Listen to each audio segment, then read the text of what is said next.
सफरचंद खालीच का पडतात? तिरकी का जात नाहीत? सर आयझॅक न्यूटन यांना पडलेला हा प्रश्न.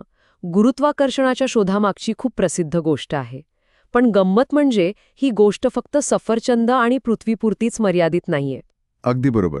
गुरुत्वाकर्षण हे एक, काय म्हणतात त्याला, वैश्विक बल आहे.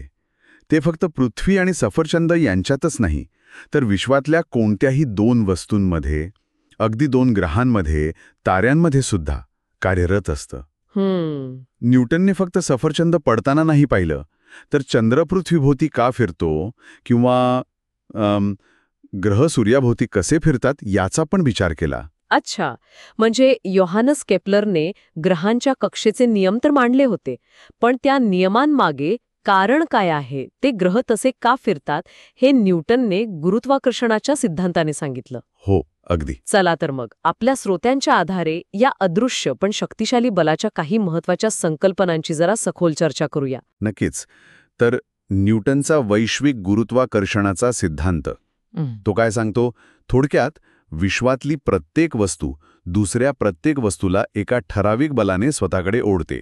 ओके. हे जे आकर्षण बल आहे ते वस्तूंच्या वस्तुमानाच्या, म्हणजे मासच्या गुणाकाराच्या थेट प्रमाणात असतं, आणि त्यांच्यामधलं जे अंतर आहे त्याच्या वर्गाच्या व्यस्त प्रमाणात असतं. अच्छा, म्हणजे वस्तूंचं वस्तुमान जितकं जास्त तितकं ओढण्याचं बल जास्त, पण वस्तू जितक्या दूर तितकं बल एकदम कमी होतं. म्हणजे अंतर दुप्पट झालं की बल 1/4. बरोबर, झपाट्याने कमी होतं. आणि न्यूटनची खरी क्रांती हीच होती की त्याने स्वर्गातले नियम, म्हणजे ग्रहांचं फिरणं, आणि पृथ्वीवरचे नियम, म्हणजे आपलं सफरचंद पडणं, हे एकाच वैश्विक कायद्याने जोडले, गुरुत्वाकर्षणाने. त्यावेळी हे खूप मोठं होतं ना विचार म्हणून? हो, तर त्याने दाखवून दिलं की चंद्र पृथ्वीभोवती फिरण्यामागे आणि सफरचंद खाली पडण्यामागे एकच कारण आहे, गुरुत्वाकर्षण. आणि याच सिद्धांतामुळे केपलरचे नियम पण स्पष्ट होतात, बरोबर? काय होतं नक्की केपलरचं म्हणणं ग्रहांच्या कक्षेबद्दल? हो, केपलरने 3 मुख्य नियम दिले होते. एक म्हणजे ग्रहांच्या कक्षा ह्या लंबवर्तुळाकार असतात, गोल नसतात पूर्णपणे, आणि सूर्य त्याच्या एका केंद्रस्थानी म्हणजे नाभीवर असतो. ओके. दुसरा नियम, ग्रहाला सूर्याशी जोडणारी जी काल्पनिक रेषा आहे ती समान वेळेत समान क्षेत्रफळ पार करते. याचा अर्थ काय की ग्रह जेव्हा सूर्याजवळ असतो तेव्हा तो जास्त वेगाने फिरतो आणि लांब असताना हळू.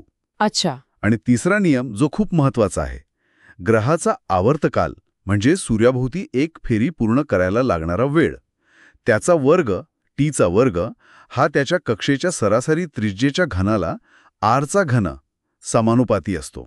म्हणजे टीचा वर्ग समानुपाती आरचा घन. न्यूटनने गणित वापरून हे सिद्ध केलं की हे तिन्ही नियम गुरुत्वाकर्षणामुळेच पाळले जातात. विशेषतः तिसरा नियम तो थेट गुरुत्वाकर्षण बल अंतराच्या वर्गाच्या व्यस्त प्रमाणात असल्यामुळे सिद्ध होतो. स्वतःचं जे आकर्षण आहे त्याबद्दल काय?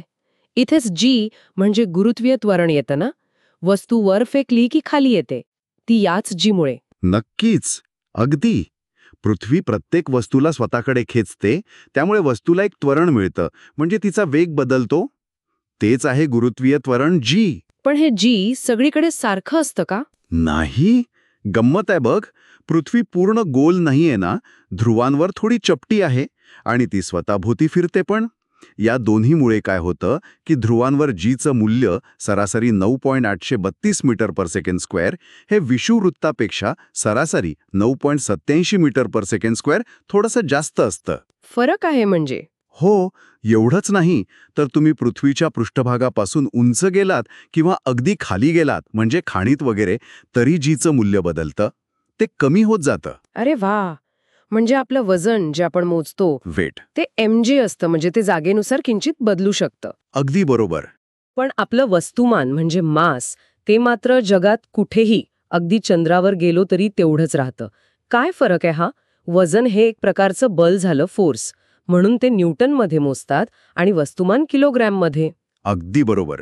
वस्तुमान म्हणजे त्या वस्तूमध्ये किती मॅटर आहे ते, आणि वजन म्हणजे त्या मॅटरवर पृथ्वीचं गुरुत्वाकर्षण किती आहे ते. आणि याच गुरुत्वाकर्षणामुळे अजून एक संकल्पना येते, मुक्त पतन म्हणजे फ्री फॉल. मुक्त पतन म्हणजे काय नक्की? म्हणजे जेव्हा एखादी वस्तू फक्त आणि फक्त गुरुत्वीय बलाच्या प्रभावाखाली खाली पडत असते, हवेचा वगैरे दुसरा कोणताही अडथळा नसेल, तर तेव्हा ती मुक्त पतनात आहे असं म्हणतात. अच्छा, म्हणजे मग ते गॅलिलिओचं उदाहरण आठवतं. जर हवा नसेल, व्हॅक्यूम असेल, तर पीस आणि लोखंडाचा गोळा एकाच वेळी खाली पडतील. हे खरंय. सुरुवातीला पटायला कठीण जातं हे. हो, पण हा आहे, गॅलिलिओने हे दाखवून दिलं होतं. याचं कारण काय की गुरुत्वीय त्वरण जी हे वस्तूच्या वस्तुमानावर अवलंबून नाहीये.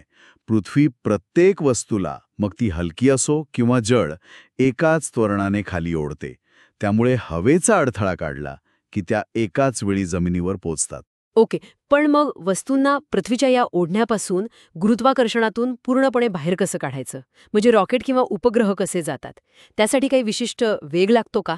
नक्कीच, त्याला म्हणतात मुक्तिवेग किंवा एस्केप वेलॉसिटी.